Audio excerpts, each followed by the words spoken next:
In this video, I'm going to show you how to make strong rope from the wild stinging nettle plant, which can be found across the globe. Then we're going to turn that rope into mountain man style fire starters, and then into survival style all-weather fire starters. Let's begin. So you've probably seen a million videos of people teaching you how to make cordage out of this with the green fibers, but stinging nettle has what we call a bast fiber. That's a long, flexible fiber that runs up and down the plant. You see that there? And they're traditionally harvested when the plant is beginning to dry like this. Other plants that we use that have bast fibers are things you might know, like hemp and jute and flax, which of course makes linen. So now I'm going to show you a fairly traditional way of making incredibly strong rope from these bast fibers. So I'm just going to get a bunch of these stalks.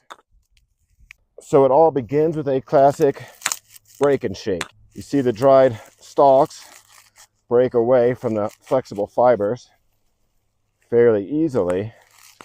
So we're going to do our best to break up the stalk without hurting the fibers too much. And that's why we'll use a bit of wood to bash and smash as well. But look at that. You can see the fibers coming out really well there. It's actually very close to cotton. Very, very close, and feel the clothing is indistinguishable. So this is all the processing my patience will allow, but I have a good bundle here to start with. So now we need to turn this basically into yarn.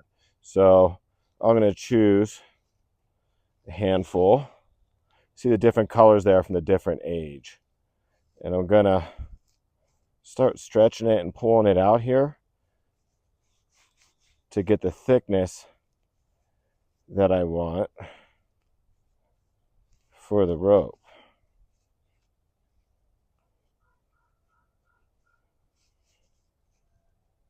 Once I have it pulled out to about the thickness I want, I'm going to go ahead, kind of dreadlock all the fibers together. So this just kind of mats all the fibers together. It's a real field expedient way to do it. Okay, I've got my processed sections of fiber all ready to turn in a rope. Hopefully this is enough lengthwise anyway. Now I'm going to weave this into rope using the classic reverse wrap technique, okay? So I've folded a long yarn over so there's no open end to start with, and what we're going to do is we're going to twist one way and wrap the other. We always twist the opposite direction from what we're going to wrap. So let me show you. We're always going to deal, just to make it easier, we're going to call this the outside, this the inside. We always deal with the outside, twist, twist, twist until you can't no more. And then wrap real tight. Adjust your grip, twist, twist. See, I twist this way, I wrap over this way. Twist, twist, wrap over really tight. Twist, twist, wrap over really tight. And I'm just going to go down this whole yarn doing this. Really strong twists, strong wraps. The better you twist it, the better you wrap it, the stronger this is going to be. Now, one of the great things about the reverse wrap is how easy it is to splice more material in. So I just overlap the last two pieces. See, I'm giving myself a few inches here on this area that we're going to splice so it can't pull apart. All I do is overlap, and now I just keep going. I do the same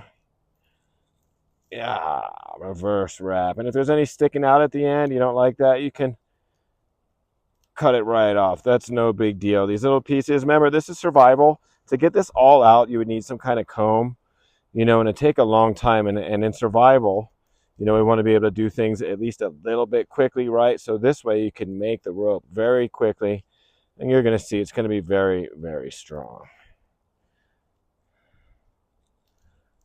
Always wrap extra tight, twist extra hard at the splice so it will sooner break before it will come out. And these fibers like this, these nettle fibers, they hold really well. See, I let go, it doesn't come unwrapped. I got this fat chunk here at the splice, right? But you know what? I don't care. It's no big deal. It's not for looks. And here is our rope. Now with those matted yarns and little bits, it's not as pretty as with the green fibers. The processing could take a little longer too, but it's still very, very strong, and you can get it when the green fibers aren't present, and I believe this is stronger than the green fibers.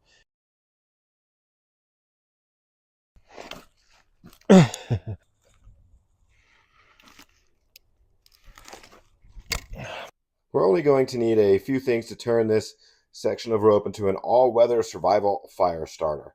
Mainly that's pine resin and beeswax. You can use one or the other or a mix of both. The beeswax does burn a little bit hotter, and that's why I like beeswax over paraffin as well. It does burn a couple of 100 degrees hotter. So I'm going to mix them about 50-50 in the pan and get started. I set this inside the larger cast iron to moderate the heat a bit. We don't want it to get too hot and flash into flame. That's another reason we want some baking soda or something like that nearby, because if it does catch on fire, never try and put it out with water. That will end very badly. All right, it is all liquid now. We're ready to dip.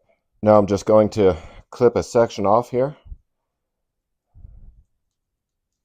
Whatever length you want, whatever density you want for longer or shorter burn times.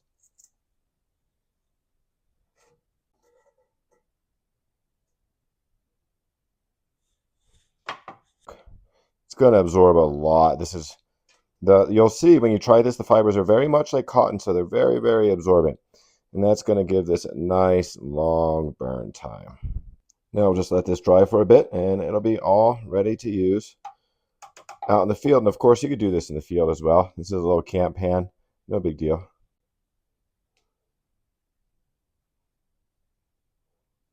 So I have a feeling this is going to burn for a very long time. It's so absorbent. It absorbs so much of the material, and it's so much heavier than it looks. I think this is going to burn for quite a while. Make a great fire starter.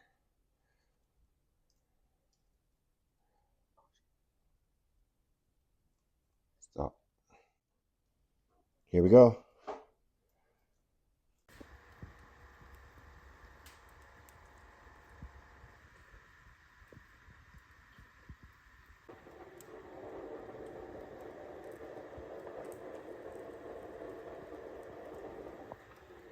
Look at this. We're at 10 minutes and still plenty left to burn. Can't tell you enough how important a good flame length is when you're making fire in wet weather in the rain. It's really going to be helpful. All right, we're just about out here. It seems to be the last of the flame, and we've hit over 15 minutes. Look at that. 15-minute burn time. Burns anywhere between 1200 on the low end and 1600 degrees on the high end because of the beeswax and pine resin, fully waterproof. Now we're going to go ahead and make some mountain man style fire tinder out of it.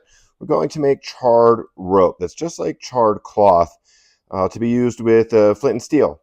So what we're going to do is we're going to carbonize this. We're going to blacken this rope. Now I'm using an Altoids can here. These are my favorite. They're really strong. If you're using a tin like this, be careful. Sometimes these will melt, but also if you're using a tin like this, you have to poke a hole in it. The Altoids can has hinges, so that'll take care of it. What we're doing here is called pyrolysis. We're taking the material and heating it up hot enough to become a gas.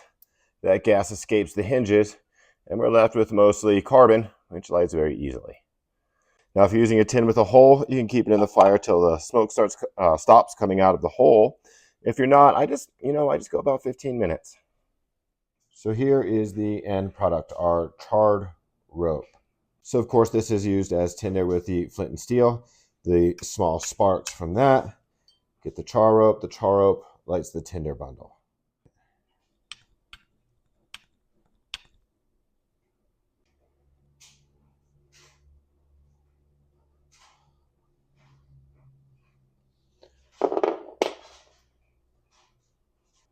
So this is placed in your tinder bundle. And if you want to learn how to do fire steel step by step, char cloth step by step, even selecting rocks from the ground, selecting the striker,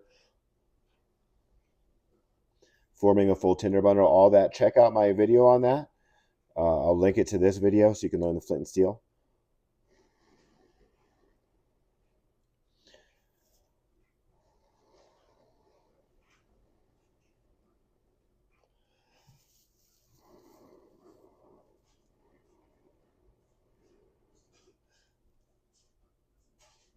That's enough for now. Good stuff. Stinging nettle is one heck of a plant. If you want to learn more about stinging nettle, I have some other great videos on it on the site. I have a really good recipe for it, for cream of stinging nettles, actually, with a ribeye, because it's a complete protein. So check it out. Thanks for watching.